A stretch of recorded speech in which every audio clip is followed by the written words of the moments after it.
नमस्कार, my astro गुरुजी में आपका स्वागत है। आइए जानते हैं परमा एकादशी के बारे में। अधिक मास या मलमास में कृष्ण पक्ष की एकादशी को परमा एकादशी के नाम से जाना जाता है। इस परमा एकादशी को अधिक मास की विशेष एकादशी माना जाता है और इसे भगवान विष्णु को समर्पित माना जाता है।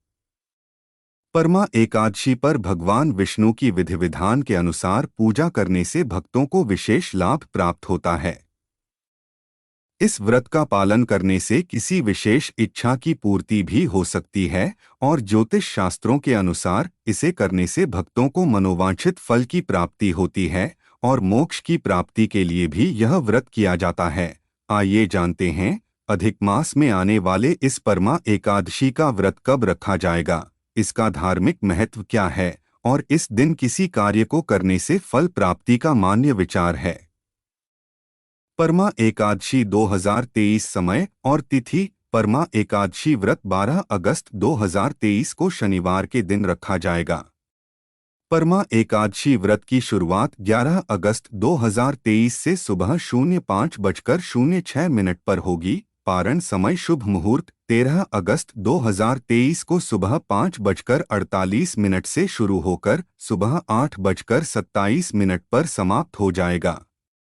यह कुल समय अवधि 2 घंटे 38 मिनट की रहेगी। इस दौरान आप अपना व्रत पारण करें। परमा एकादशी व्रत पूजा विधि। इस एकादशी व्रत की विधि कठिन है। इस व्रत में 5 दिनों तक पंचरात्रि व्रत किया जाता है, जिसमें एकादशी से अमावस्या तक जल का त्याग किया जाता है। केवल भगवत चरणामृत लिया जाता है। इस पंचरात्र का भारी पुण्य और फल होता है। परमा एकादशी व्रत की पूजा विधि इस प्रकार है। 1. इस दिन प्रातः काल स्नान के उपरांत भगवान विष्णु के समक्ष बैठकर हाथ में जल व फल लेकर संकल्प करना चाहिए। इसके पश्चात भगवान का पूजन करना चाहिए। 2. इसके बाद 5 दिनों तक श्री विष्णु का स्मरण करते हुए व्रत का पालन करना चाहिए। 3. 5वें दिन ब्राह्मण को भोजन करवाकर दान दक्षिणा सहित विदा करने के बाद व्रती को स्वयं भोजन करना चाहिए। परमा एकादशी व्रत कथा। भगवान श्री कृष्ण ने अर्जुन के आग्रह पर परमा एकादशी व्रत कथा सुनाई है।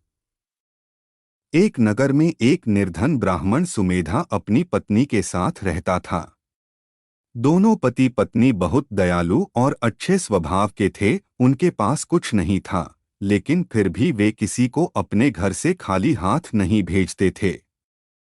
जब अधिक निर्धनता हो गई तो सुमेधा ने विदेश जाने की योजना बनाई और अपनी पत्नी को बताया कि विदेश से धन कमाकर मैं अच्छे से अपने परिवार का लालन पालन कर सकूंगा। लेकिन सुमेधा की पत्नी ने कहा कि यह सब सौभाग्य पर निर्भर करता है। आप कहीं भी जाओ ऐसे ही रहोगे जब तक सौभाग्य नहीं बदलता। अब सुमेधा ने विदेश जाना त्याग दिया। एक दिन उनके घर कौंडिल्य ऋषि पधारे। ऋषि दोनों की सेवा भाव से प्रसन्न हुए और वरदान मांगने को कहा। दोनों ने अपनी निर्धनता दूर करने का उपाय पूछा। तब ऋषि ने विधि अनुसार परमा एकादशी व्रत करने को कहा। दोनों ने मिलकर व्रत किया और भगवान विष्णु के आशीर्वाद से निर्धनता समाप्त हो गई। इस प्रकार आप भी इन अनुष्ठान का पालन कर विधि विधान से यह व्रत रख सकते हैं। यह एकादशी व्रत निश्चित ही आपको शुभ फल प्रदान करेगा।